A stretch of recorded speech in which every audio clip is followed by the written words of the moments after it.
Hello and welcome to episode 409 of Hot Media with Bob Mann. Every week on this podcast, we talk about the most important issues and the most important content in the media.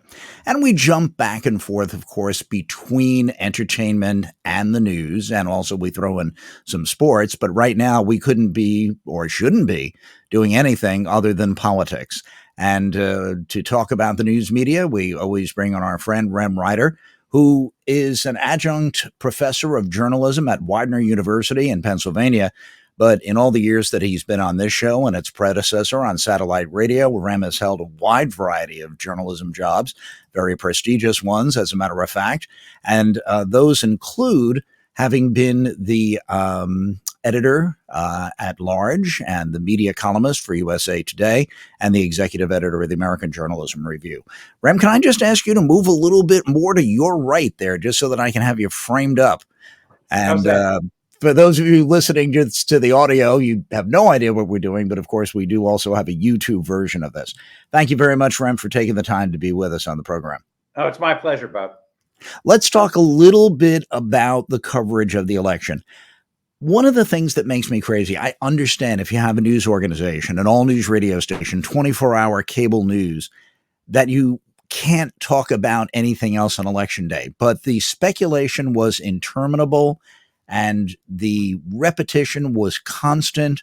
We know what was at stake. There are all these exit polls and things of that nature. But let's just talk a little bit about how wrong that can end up being and misleading. The day of election day itself can be pure torture if you're watching it on the news. I agree. I mean, it's even as a junkie, I think that's a good time not to watch a lot of election stuff because there's a lot of time to fill. There's a lot of interest in the election, but nobody really knows anything. So there's those over interpretation of tidbits. But I guess my concern goes way beyond uh, yesterday, the day before, or Monday, the day before election day, to the entire campaign, where I thought that the media just reached a new level of obsession with the horse race and predicting what's going to happen, and and got an awful lot of it wrong. You know, just as in 2016, the media narrative is very much that Hillary Clinton was going to win. We've had so many races like that, and this time again, there was way too much talk in the media among pundits of a red wave, a red tsunami, Democrats in deep trouble. And of course, it didn't turn out that way. The Democrats did remarkably well for a midterm election. The New York Times said it's a red ripple rather than a red wave. However, it's not over yet. And for even partisan press, it's tough to say we're the big winners and we did better than they did, because there's still a chance that the Republicans could end up with both the House and the Senate. There have been years where we woke up on election day, heard the morning news on the radio, and knew who had won. Were we just spoiled, or is this something that's really part of the democratic process? Not the election deniers, the people who won't concede, but the recounts and just making sure everything's checked and double checked. Is this something where the public just has to learn to be a little bit more patient? I think so, and I think where partisans should stop trying to suggest there's something wrong if we don't know right away. I mean, look, at this point, for one reason or another, the votes haven't. They're only like three quarters counted in Nevada and less than that in Arizona. In Georgia, we're going to have a runoff that may determine the Senate. And the reasons, I mean, there are a lot of regulations that kind of cause a slowdown in counting. Like in Pennsylvania, where I live, the you're not allowed to start counting the mail-in ballots, and of course, there are far more of those than there used to be until after the polls close on election day, and then the mail-in ballots are counted after the other ballots. So there are a lot of reasons for that, and I think it is frustrating, just as it was a couple of years ago with the presidential election, where it took so long to know for sure what had happened. And here it looks like with a runoff in Georgia that may be the case again. But I don't think it's anything to be. I think you can be frustrated by it because It's like in the seventh inning, the game stops for a couple of weeks. Who likes that? But I don't think it means it's anything nefarious. It's part of the process. Speaking of the seventh inning, by the way, my condolences for your Phillies, but they certainly got a lot further than people thought they would. Oh my goodness, yeah, and it's funny as a Philadelphia sports fan, and my mother used to say being a Philadelphia sports fan had given me a tragic sense of life. Usually, I'd be in deep depression at this point, but frankly, I was so excited about the way they finished the season, winning three postseason series, then having the big home run game, and mostly the crowds at the game, where the energy level was just another level, and the energy in the city. I'm still kind of excited, frankly. I'm still, listening to dancing on my own, and I'm fired up. I'm not in the usual Philadelphia despair. Well, you're in a totally different world from the Yankee fans because I made sure I had every ticket to every possible World Series game that was going to be in New York. And right now, I'm just still waiting for a refund, and that's about it. Yeah, And that's still that's waiting for the signing of Aaron Judge and right. all of the rest. That's a tough place to be. When you were an editor and you were doing the daily grind, what was election night like for you? You certainly didn't want to make a bad call. You didn't want to make a call too soon. You didn't want to be too far behind the competition. What was it like being in a decision making position of like, well, when do we go with this? Because right now, I mean, I'm in northern New Jersey, right outside New York City. We're still hearing two different stories about Kathy Hochul and whether or not she was reelected, or and Lee Zeldin is a Trumper. So you can certainly see where, he would claim that it's never over. But at the same time, you have two different narratives going at the same time. What was it like in those decision making days? A little less high tech, but nonetheless high stakes. Very high stakes, and they're tough decisions to make, obviously, because you hit on it. You certainly don't want to be wrong. That's the worst thing. But you don't want to look hopelessly clueless and way behind. But that is very much the lesser of the two evils. There are a lot of sophisticated decision making desks at some news organizations. Um, and one of the toughest calls ever, I think, was 2 years ago when Fox News was the first to call Arizona for Biden. And you remember the Trump camp, and Trump himself went crazy over that. And then, of course, in the ensuing days, that margin got closer and closer. And I'm sure the Fox decision desk was, highly nervous, and yet they turned out to be right. So yeah, it's luckily there are, a lot of these decisions are made on past history and knowledge of where the outstanding votes are. But as we see, not each election is different from the other one, so they're excruciating calls to make. Do you feel that conservative media since 2020 has shifted even further to the right in the sense of buying into election denial, rooting for certain candidates in different elections? They were always biased. They were designed to be in 1996 a different voice from a different angle. But since election denial seems to be one of the main tenets of the Republican Party at this point, and polls are bearing that out, are they getting even more partisan? I think so. And again, it's Fox News, but it's other aspects of the conservative media. And yes, they seem more dug in, and it seems like, as you say, to prove your your devotion to the cause, you've got to almost got to accept it, election denial as a real. Uh, but it's put us in a tricky situation because there really isn't a equivalent on the liberal side. People always carrying on about the liberal media, but the liberal media doesn't really exist, and it's hardly in lockstep with conservative media. And I think it's tricky because if you care about good journalism, you don't want it to, you don't want the media to be making calls based on, or making news coverage decisions based on politics. But there's no a doubt that it puts the Democratic Party at a disadvantage because it means the Republicans have a weapon the Democrats just don't have. It is interesting that they talk about the liberal media when, in the interpretation of many of them pros, they're right down the middle. I almost always see a Republican person in the roundtable for CNN. You know, the unless you have the old "Let's beat up Alan Colmes" person there on Fox News, they Oh, really don't the have poor old punching bag. poor Alan Colmes. Eh, And, a lot of the movies that have been made about the history of Fox News shows that, he was picked to simply just play that punching bag role. We were talking about polls before, and we have a political science professor who's one of my regular guests, one of the group I call the usual suspects, which of course includes you. And he may be very offended by this, but this was not a good year for pollsters. And I think it was BuzzFeed had a headline, and I'm going to edit it just a little bit, but they didn't. Pollsters have no effing idea what's going to happen tomorrow. Are are we getting to the point where whatever polls are saying before election day is almost irrelevant? Well, I think I don't know if it's irrelevant, but I think we part of the problem is we misuse and misinterpret polls.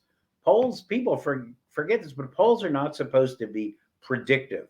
Polls aren't supposed to tell you what's going to happen in a week on election day or in 3 days.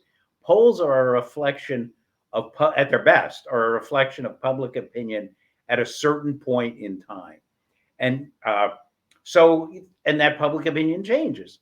But what happens too often is what the polls are saying kind of becomes the narrative, the conventional wisdom. This is going to happen, and it gives this thing on 2016 was a classic where, nobody thought Hillary Clinton was going to lose that election or Donald Trump was going to win. So the problem is, at the same time too, I think people forget there's margin of error in polls. So if a poll shows that somebody's up by 2 points, it means it's basically tied because the margin of error is always more than that. So I think we'd be better off if much better off if the media concentrated less on polls, used them, explained them better, used them more properly, and frankly, if the media just spent a lot less time predicting what was going to happen and cover the issues and cover the ramifications, and there'd be a lot less embarrassment to go around too. Of course, we have 2000 as the ultimate lesson with Bush and Gore and hanging chads and all of the rest. But let's just talk a little bit about what's going to happen for the rest of 2022. We still do not know who's going to control at least the United States Senate. And it's so odd to say the name Herschel Walker in connection with a serious race, but it is possibly the most serious race. Warnock, Go ahead. I'm sorry. the Warnock runoff against Herschel Walker could possibly determine huge amounts of issues for the entire country. That's an amazing thing. And of course, the media will be doing a horse race. Yeah, exactly. That you're absolutely right. It is really important. We don't yet know who's won Nevada, and if the Democrats win Nevada, it looks like they would keep the Senate since they picked up a Republican seat in Pennsylvania with Fetterman's win. Uh, but otherwise, yes, if the Republicans win in Nevada, then it all comes down to that runoff. And this is in no way partisan, but there's just no doubt that Herschel Walker is just an awful candidate. And the fact that, just in terms of his grasp of the issues and some of his personal issues, and that he's in a virtual tie with Reverend Warnock is just astonishing. But you're right. There's going to be an awful lot of concentration and at that point, I kind of give it more of a pass on the horse race obsession because by that point, that's the only game in town. And as you say, it's so important that even if the Republicans, it looks like they'll win the House, but that's pretty close too.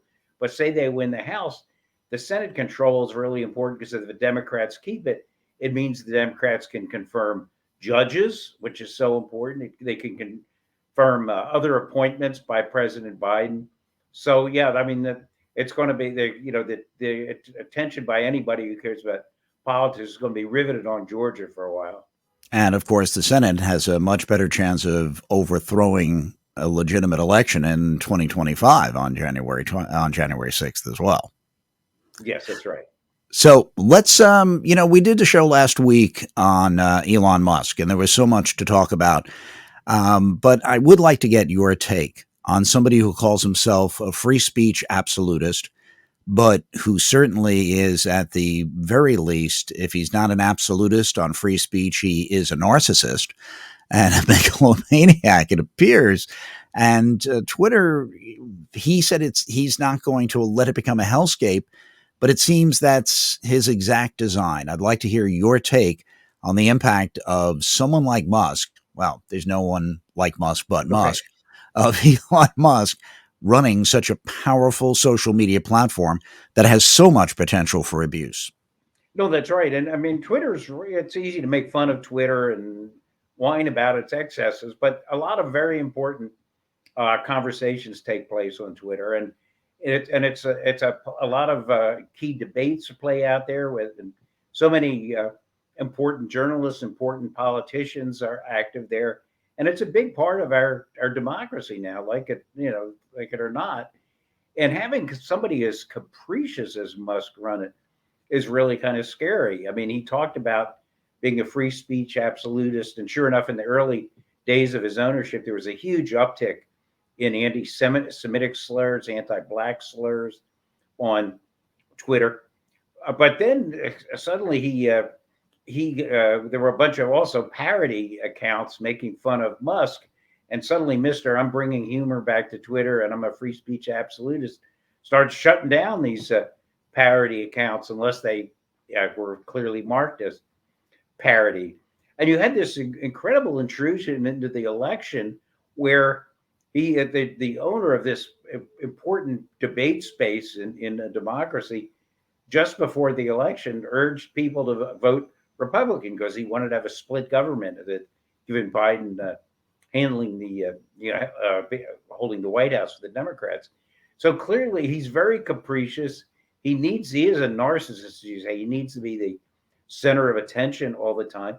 And frankly, he just doesn't seem to know what he's doing in terms of owning this this site. So I think it's the potential for harm is huge, and I think the potential for him to really damage his own expensive toy is huge.